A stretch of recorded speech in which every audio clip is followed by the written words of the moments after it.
A doutora Bruna Ituaçu é uma referência nacional em autismo, médica especializada em pediatria, neurologia pediátrica, mãe atípica, autora e idealizadora de projetos como a Expoteia, que impactam milhões de famílias pelo Brasil.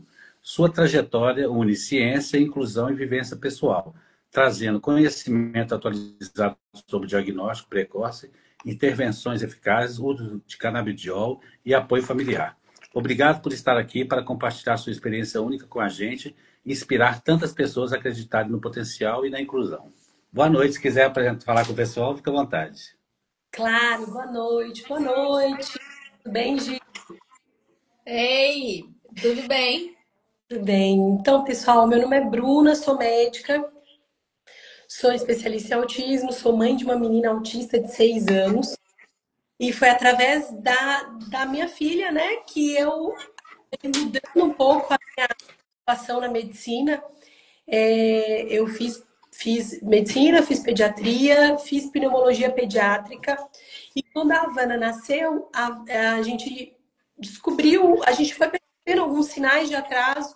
E foi quando, de fato, eu comecei a estudar e me capacitar sobre autismo. E foi que mudou a minha história, né?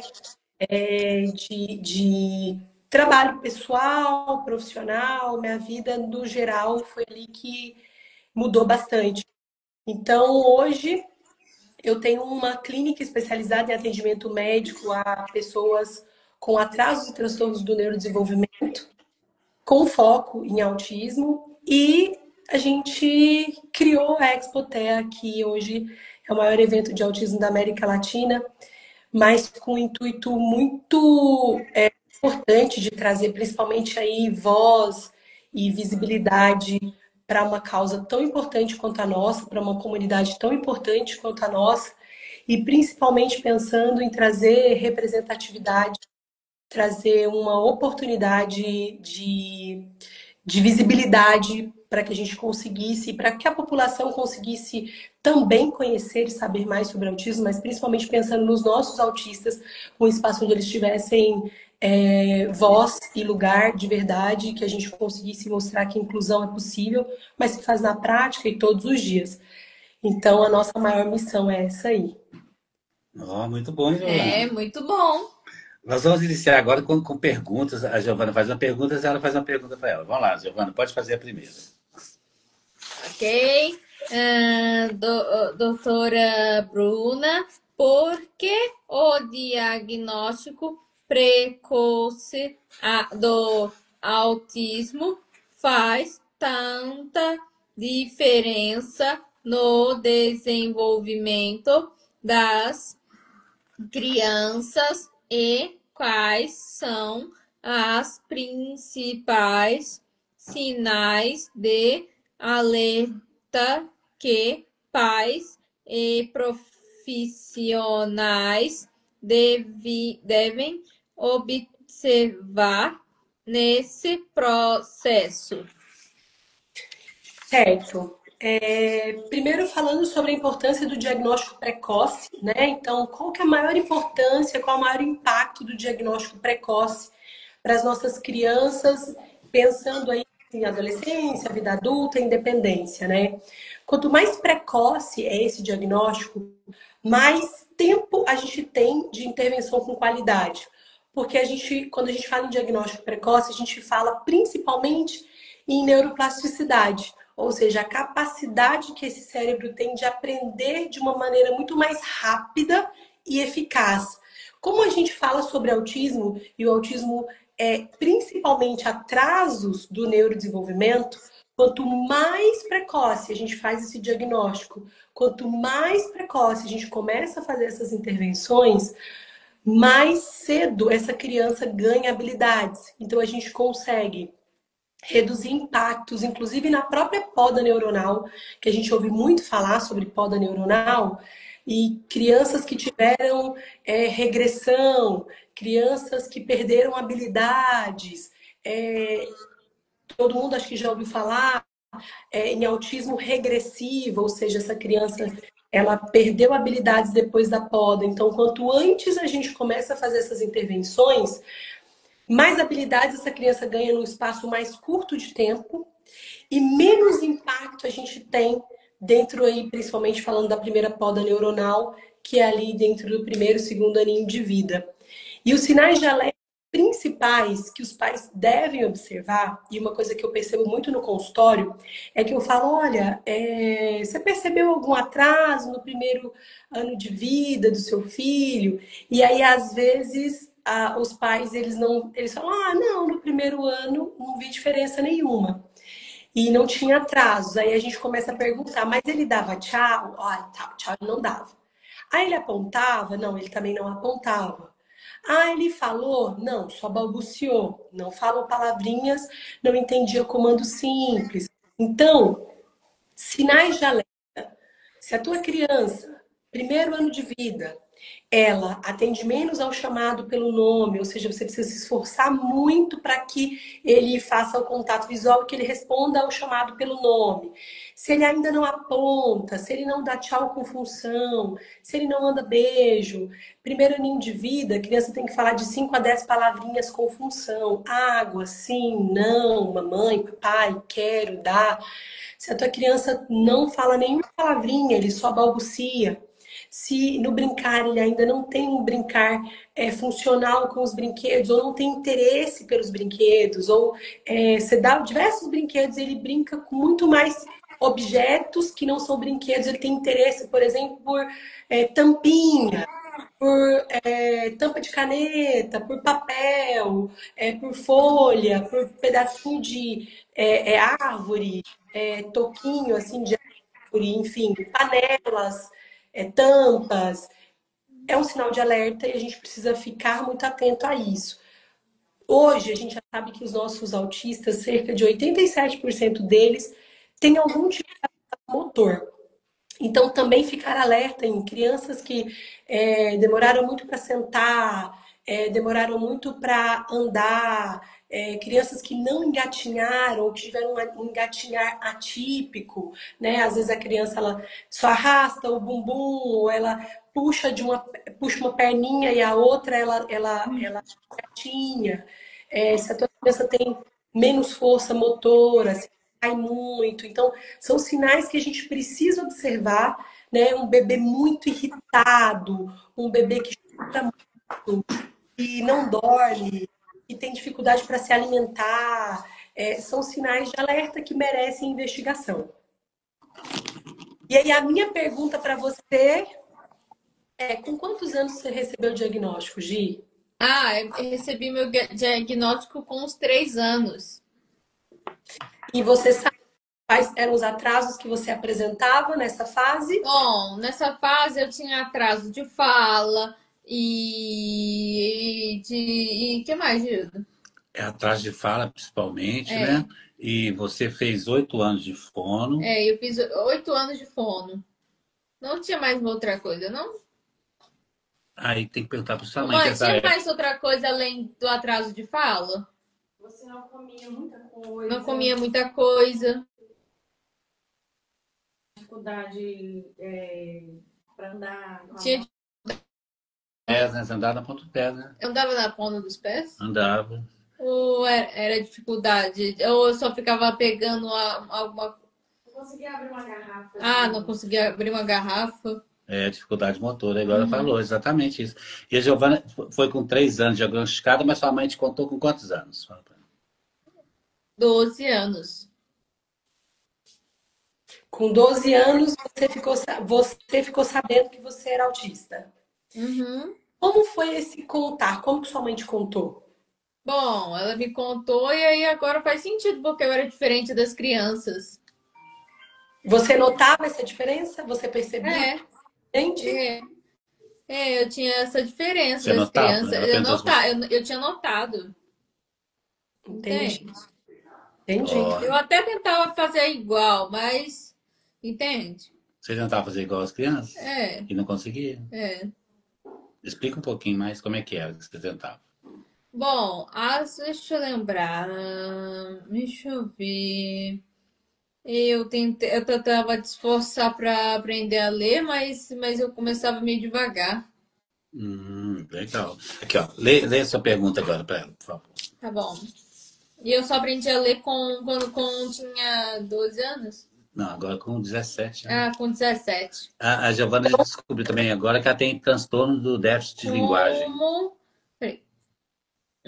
Como como Evolução. como a evolução da sua filha Havana te motivou a buscar novos conhecimentos e inovar nas abordagens da tratamento para o autismo e de que forma as conquistas dela mostram para as famílias que é possível avançar quando se une ciência, cuidado e apoio familiar. Então, vamos falar de Dona Havana. Havana, que é o nome da minha filha, a Havana recebeu diagnóstico precoce. A Havana recebeu diagnóstico com 1 ano e 10 meses. E a Havana tinha muitos sinais de atrasos, apesar dos atrasos da Havana, para algumas pessoas, obviamente, quem observa fora, esses atrasos eram mais sutis, até porque as meninas têm comportamentos diferentes dos meninos, né? As manifestações do autismo a manifestação do autismo nas meninas é diferente da manifestação do autismo nos meninos. As meninas, elas conseguem copiar melhor, as meninas têm uma qualidade melhor de socialização, elas têm um interesse, inclusive, maior na socialização e nos pares. Então, essa era uma característica, ela era mais interessada na socialização, ela sorria quando a gente chamava pelo nome, mas ela teve atraso na fala, bem importante. Ela começou a falar, ela já tinha quase 3 anos, então nessa fase ela tinha dificuldade para imitar, que é uma característica bem importante que os autistas têm. Eles têm dificuldade para imitar e copiar comportamentos, então a gente dava modelo, ensinava o tchau, o sim, o mandar beijo, o apontar. Ela, até 1 aninho ela não fazia nada disso. Com 1 ano ela começou a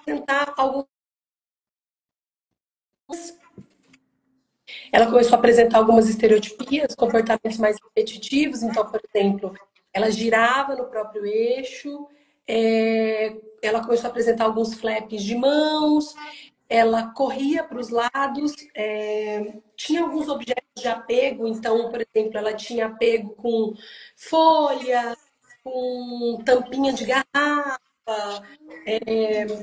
ela não dava função para os brinquedos como a gente dava o modelo. Então, o brincar de boneca, por exemplo, várias características que foram somadas ali, e a gente foi percebendo que que o tempo foi passando, ela não ganhou e ela não foi ganhando essas habilidades. Que foi quando a gente chegou para fazer as avaliações, e a gente passou ali, né, por muitas avaliações, muitos profissionais. E ainda hoje uma coisa que a gente percebe muito, né? Então, mas ela sorri, mas ela olha, vamos esperar um pouco mais. E de fato, a gente percebia que essa evolução não acontecia. Ela fazia fono desde 1 ano. E foi quando, de fato, aí com o Vinho eu já estava estudando bastante, e eu fui fazer uma capacitação fora do Brasil. Falava principalmente sobre autismo feminino e autismo em mulheres. E foi ali que eu percebi principalmente que as características eram muito diferentes. Hoje, no Brasil e no mundo, a gente ainda não tem escalas avaliativas que avaliem o autismo feminino. Então, a gente avalia meninas com escalas que a gente projetou para meninos. Então, é muito comum que as meninas não se encaixem exatamente nas escalas avaliativas, porque elas buscam padrões mais masculinos do autismo. Então, muitas meninas vão fazer a avaliação e muitas vezes elas não vão se encaixar 100% dentro dessas escalas avaliativas e elas vão acabar recebendo o diagnóstico mais tarde.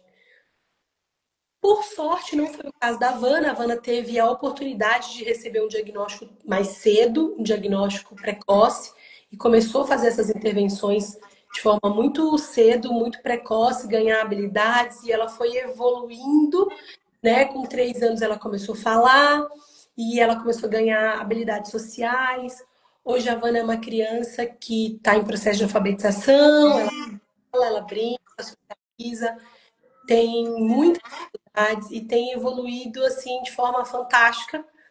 E o mais importante que a gente a gente percebe todos os dias é que a inserção da família dentro do tratamento é essencial.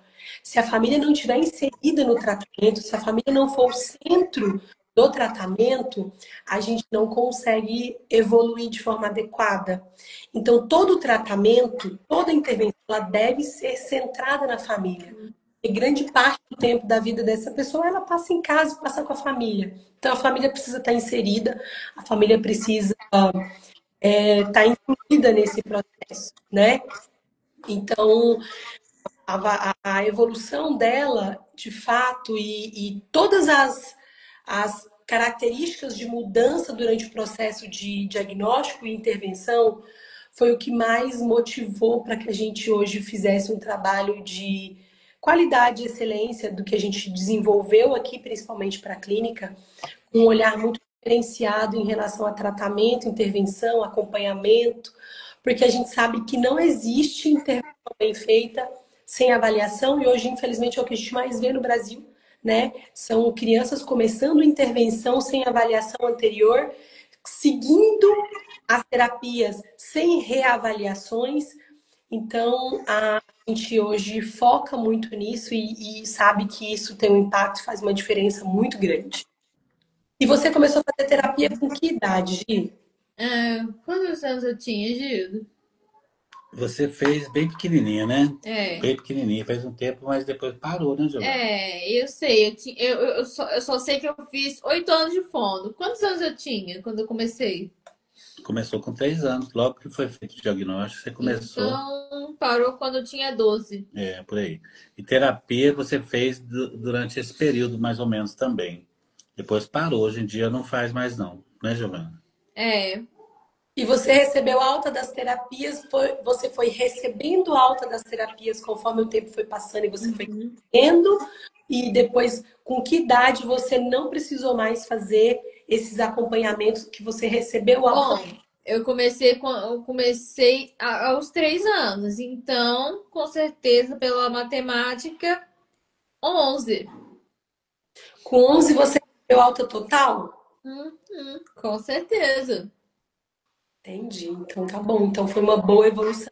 Ganhou muitas habilidades num tempo curto, num espaço curto de tempo. E o engraçado é que eu não me lembro se eu aprendi mesmo. Não, mas terapia não é para aprender, mas é para conversar, né? Para conversando, essas coisas.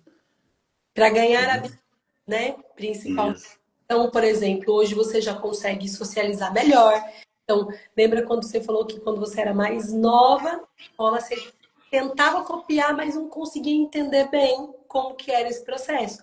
Hoje você já tem autonomia nesse processo, você consegue falar, se comunicar bem, você consegue transmitir as informações que você quer. E terapia é exatamente esse o intuito da terapia, né? Que o indivíduo ganha habilidades, ele ganha independência e que ele segue na vida adulta conseguindo fazer suas próprias escolhas, conseguindo ter habilidades sociais, habilidades domiciliares, em casa, dentro das atividades de vida diária, que ele consiga ter autonomia para fazer a maior parte das coisas. E na escola, como que foi para você, Gi, esse processo de alfabetização? Que você falou que você aprendeu a ler com 16? Sim, eu aprendi com 16, né? 16 para 17. 16 para 17. E na escola, como é que foi na escola acompanhar Bom, os eu alunos? tentei, bem, geralmente eu tinha um atendente acompanhado, sempre tinha. Todo ano, eu sei que às vezes os atendentes trocavam, mas era isso, né? Na vida, né? Na escola. E O aí que você mais? bem, e aí com 17 você começou a ler e com... É, mas eu leia devagar e atendente só ajudava. Entendi. E escrever, você conseguiu começar a escrever com que idade? Escrever? Bom, aí já não sei. Não, mais ou menos na mesma época, né? É, Escrever, eu acho que é.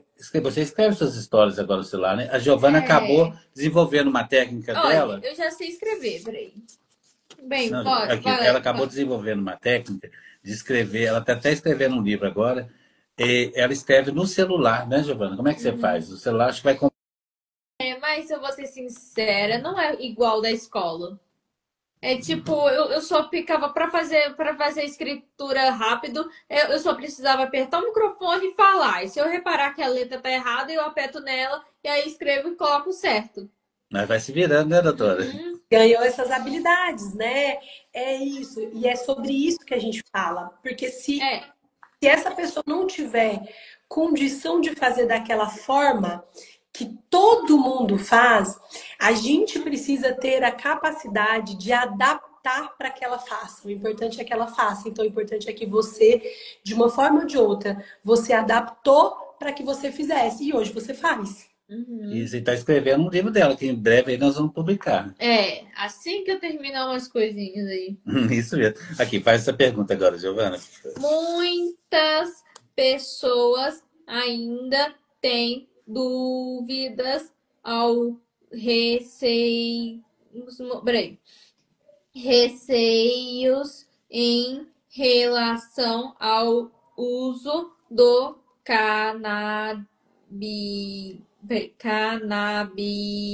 Diol. canabidiol no tratamento de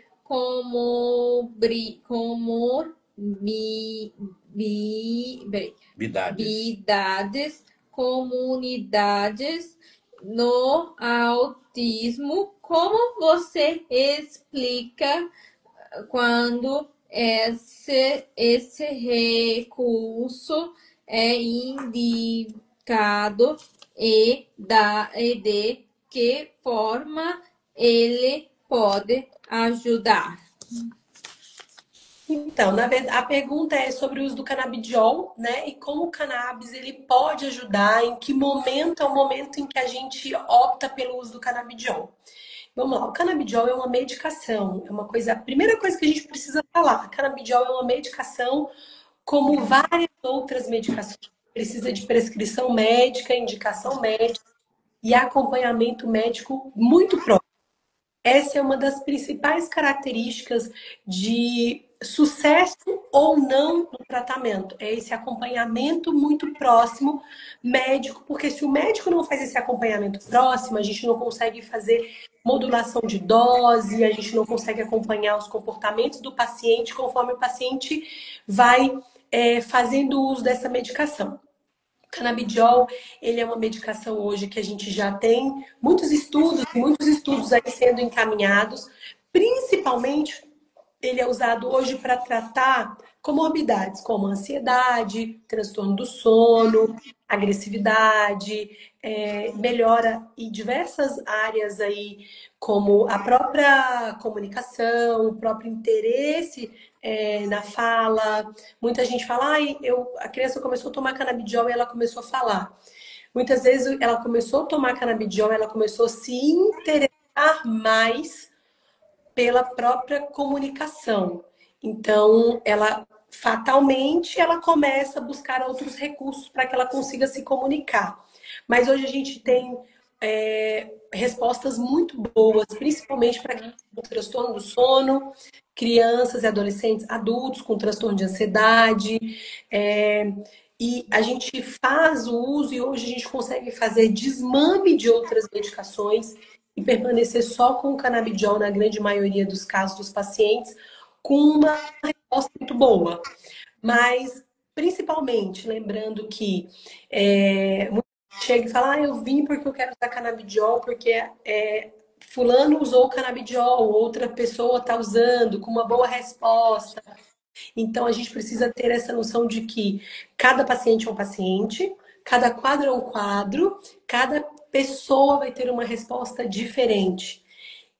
Inclusive, o manejo de doses da medicação também é diferente, mesmo com crianças parecidas, com peso igual, vão ter respostas diferentes. Então, o uso do cannabis hoje está muito difundido, a gente tem muitos pacientes que fazem uso com boa resposta, mas essa avaliação ela precisa ser personalizada, individualizada e ela precisa de acompanhamento médico muito próximo para que de fato a gente tenha sucesso no tratamento.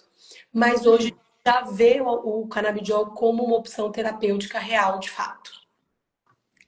É mesmo, né? E agora qual é a sua resposta?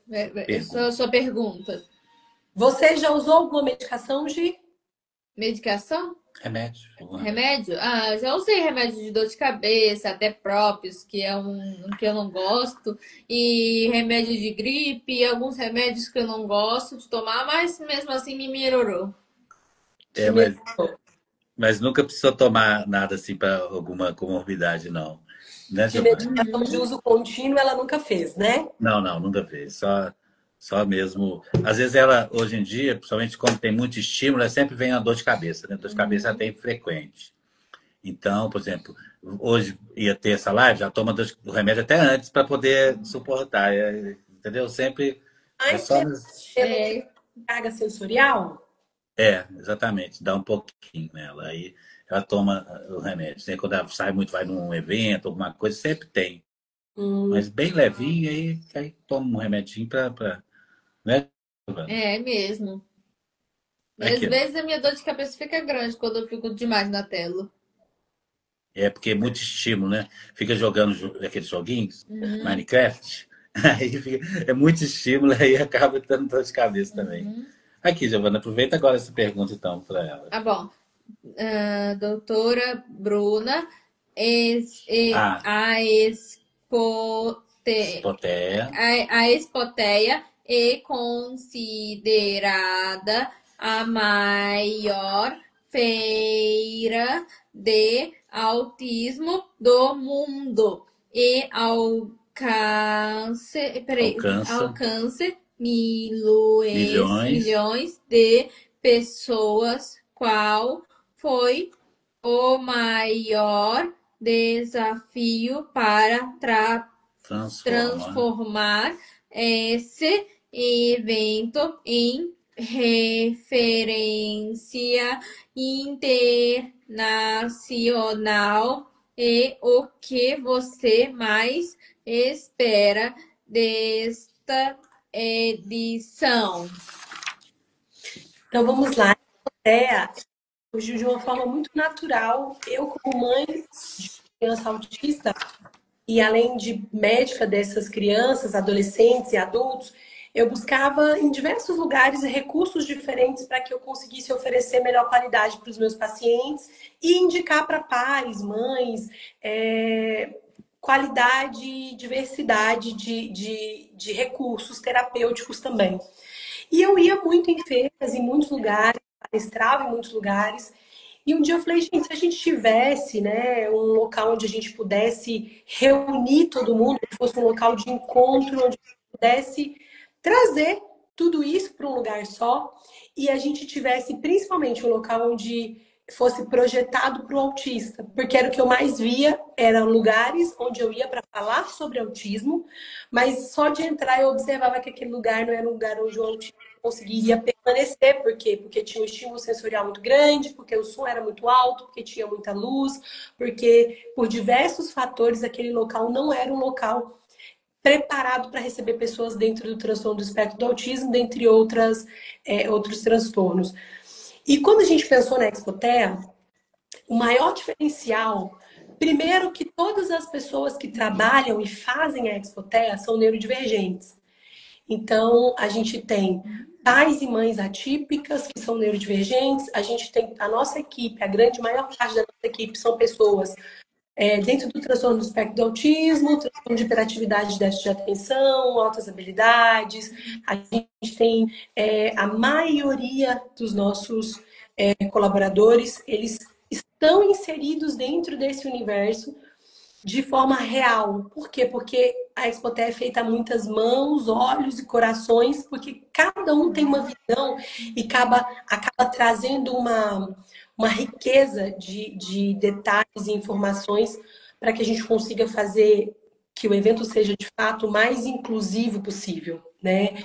E nossa maior vontade é que, de fato, o evento seja um movimento, é o que a gente fala da edição de 2025. A Expoté é mais do que um evento, ela é um movimento. A gente tem intenção, a gente tem feito todo o esforço para que a gente consiga trazer a nossa comunidade para dentro, para que, de fato, nós sejamos uma força e que as pessoas notem e enxerguem que existe potencial, que os autistas são capazes, que se eles não conseguirem fazer de uma forma, a gente vai adaptar para que eles façam da forma que eles consigam fazer, mas que é possível. E que inclusão é real, a gente consegue fazer na prática todos os dias. Mas a gente só pode falar de inclusão se a gente viver a inclusão. Enquanto existem pessoas que falam de inclusão, mas no ambiente de trabalho ele não abre a porta, ele não dá oportunidade para uma pessoa, para um neurodivergente trabalhar, ele não tem dentro da empresa dele um autista, uma mãe atípica, e ele fala sobre inclusão, ele não vive sobre isso. Então, a Expoté tem esse papel de trazer representatividade e para que a gente consiga também, dentro desse evento, dar voz para tantos autistas que representam o romper, como você, que é uma mulher, uma menina adulta hoje, que fala, se comunica, sabe ler, está escrevendo um livro, traz uma mensagem tão importante de superação, de capacidade de vencer barreiras e traz uma representatividade enorme para quantas e quantas famílias e tantas meninas que estão crescendo e vê em você a possibilidade de seguir igual e de ser igual e de vencer igual. Então é um papel gigantesco. Muito bom, Giovana. Muito obrigada. E a Giovana, esse ano, ó, pessoal, quem está aí participando da live, Giovana foi convidada, está feliz demais, né, Giovana? Vamos lá mostrar as artes da Giovana, né? A dona Bruna fez o convite, nós vamos estar lá, né, Giovana? E quiser falar a data para o pessoal que está vendo a live, quanto que vai ser, doutora? Vai ser no dia 28, 29 e 30 de novembro, no Expo Center Norte, no Pavilhão Verde. A gente sabe que tem muitos artistas, né, como a Giovana, e a gente queria muito ter essa oportunidade desses artistas mostrarem ali a sua arte, o que eles fazem, e a gente fez o convite para a Gi, para que ela estivesse lá também para levar a arte dela. Peraí, 28 e 29? E 30, né, de novembro. De novembro. É porque a gente vai viajar, Gil? Vai para São Paulo, vai e lá. você vai junto? Vou junto também, esse ano, depois você vai viajar junto. Vou também, tá bom? Então, quem quiser conhecer a Giovana, lá em São Paulo, no Expoté, a Giovana vai estar lá, hein, pessoal? Vai lá visitar a Mostra Cultural, que a Gi vai estar lá expondo a arte dela. Você vai adorar São Paulo, Gil, é bem grande. E quando você sai de lá, você vai até estranhar o céu de Betim, já que lá, quando eu voltei para Betim, eu estranhei vendo que não tinha prédios, já que lá tinha muitos prédios bloqueando o céu. Eu morava em Betim. Ah, é, doutora? Olha só, a gente mora em Betim. E isso estranhou também? Meu irmão mora aí em Betim e eu morava em Vitópolis. Olha só, hein? Olha, depois nós vamos conversar, então às vezes nós até conhecemos, né, Giovana? Que legal. A senhora quer fazer uma pergunta para a Giovana agora? A gente veio para São Paulo, foi quando eu fui fazer faculdade, aí a gente veio morar aqui, mas morei aí muitos anos. Olha só, Giovana, que legal, o mundo é pequeno mesmo, hein? Betim, viu, Giovana? O mundo é pequeno? Ela conhece Betim, ela morava aqui, Giovana. Nossa, a gente nunca te viu aqui, né?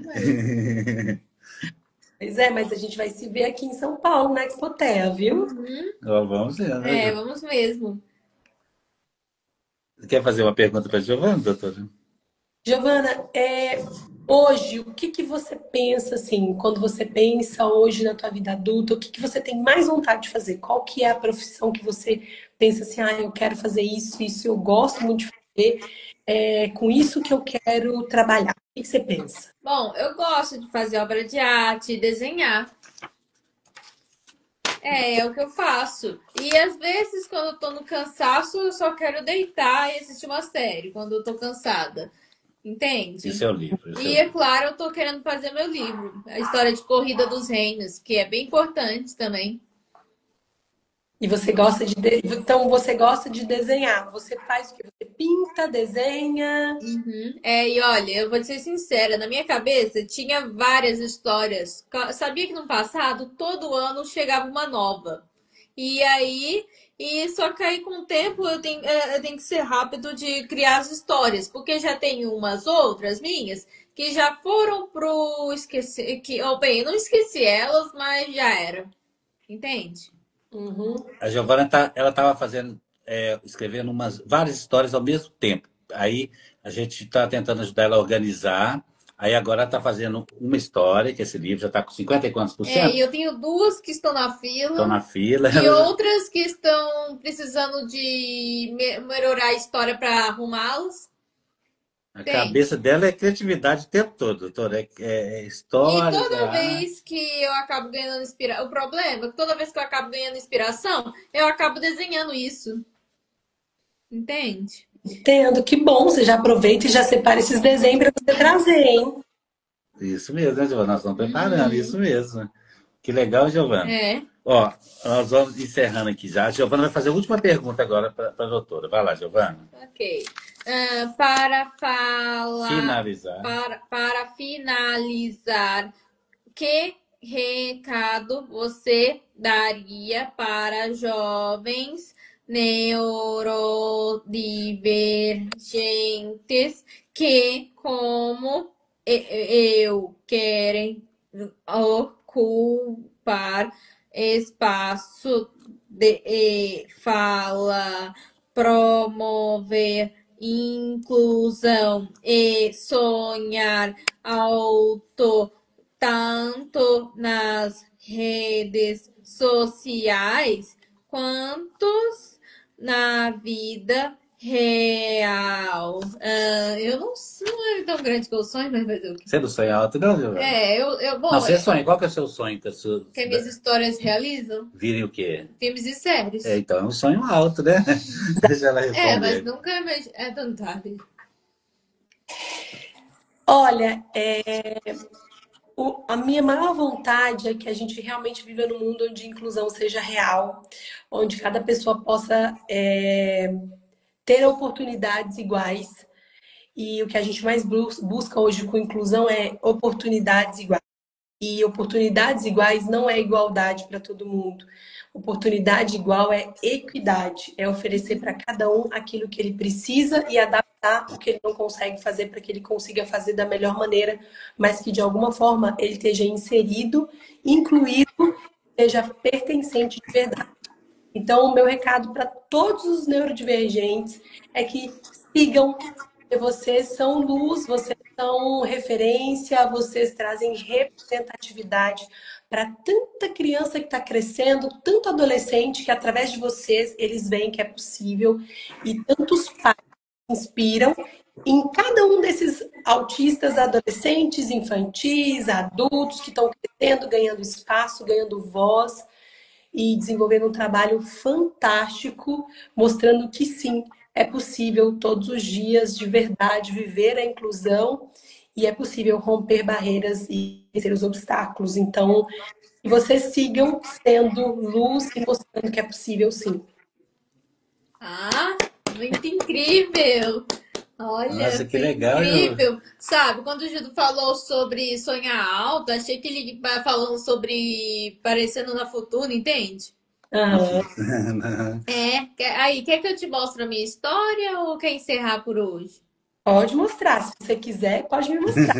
A Giovana, um dos hiperfocos era esse. Puxa o assunto, ela vai. Só mostra resumido, tá, Giovana? A história se chama Corrida dos Reinos. Sabe por que ela tem esse nome? Porque é o mundo dos contos de fadas. Só que no tempo moderno. E é claro, fala de uma corrida. Foi inspirado em corridas de jogos, mas aí decidi virar história. Deixa eu mostrar para você. Quer que eu mostre? Olha Mostra só. aqui. Ela vai desenhando. Ah, então ignora essa escritura. Isso aí já é velho e já nem vai ser usada mais. Entende? Ela vai desenhando e vai escrevendo as falas no celular. Ela já vai Eu já ilustrando tentei escrever na folha, mas nunca sai. Então, melhor, né? no celular. Ela vai desenhando, colorindo e escrevendo as falas todas. Tu tem uma história. Quem que é a personagem principal aí? A personagem principal é uma princesa, mas se chama Ata. Com A-T-A, 3 letras. Entendi, muito legal. E é uma personagem bem animada e divertida. E como você consegue criar os desenhos e já criar a escrita no celular, né? Como é uma forma de adaptação do que você foi percebendo que você tinha mais dificuldade para colocar na folha, mas que no celular saía de forma mais espontânea, né? Uhum, sabe, pelo menos eu não preciso ficar apagando toda a letra, né? Exatamente. Vê se de repente você termina teu livro. Quem sabe você traz teu livro para a Expoterra? Nós Eu estamos vou, tentando. Tá mas quantos por primeiro. cento pronto? Vamos ver, deixa eu ver. Não, só fala aí, não precisa contar nada. 59. 59% pronto. Já tem uns 3 anos que ela está escrevendo. Tem 4. 4 anos. Mas está indo, né, Giovana? 4 anos e meio. Ó, mas nós vamos acelerar aí. Doutora, foi um prazer conversar com você hoje. Vamos lembrando todo mundo aí que está assistindo a live. Em novembro, né? 28, 29 e 30, né? De novembro. A Giovana vai estar participando da Expoteia em São Paulo, a maior feira de autismo do mundo, hein, Giovana? Sabia que é do mundo, Giovana? Legal! Vai ser incrível, hein? E nós vamos estar lá presente, bem animado, mostrando as obras de Giovana, conversando com todo mundo que for lá, né? E foi um prazer. Se só quiser despedir do pessoal, fica à vontade, doutora. Pessoal, muito obrigada pela presença de todos vocês aqui, pela oportunidade de a gente conseguir falar um pouquinho sobre autismo, sobre a importância e sobre o impacto que cada um que faz sua parte tem no mundo. E a presença de todos vocês vai ser muito importante na Expoterra, porque nós não somos um evento, nós somos um movimento, e movimento se faz com pessoas que têm compromisso com essa causa tão importante e tão real, que é a importância da gente falar e viver sobre inclusão, né? Trazer, de fato, representatividade e pessoas que mostram que é possível, como a Giovana. Então, Gi, muito obrigada pelo espaço de falar aqui um pouquinho com você.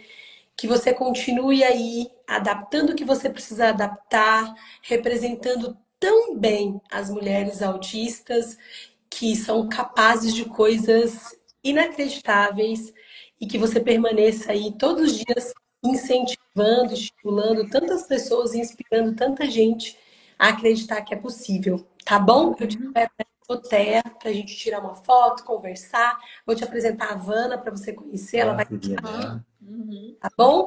E eu espero você lá com a sua arte pra gente conhecer um pouquinho mais sobre você e sobre o que você faz e a oportunidade de você inspirar tanta gente também. Obrigado, né, Giovana? Muito Vamos obrigada, assim. eu agradeço muito. Então, Giovana, pode despedir do pessoal quem aí. gostou, podem ações e se divirtem-se. Obrigado, pessoal. Obrigado, doutora Bruna. Um abraço. Tchau, tchau. Tchau, tchau.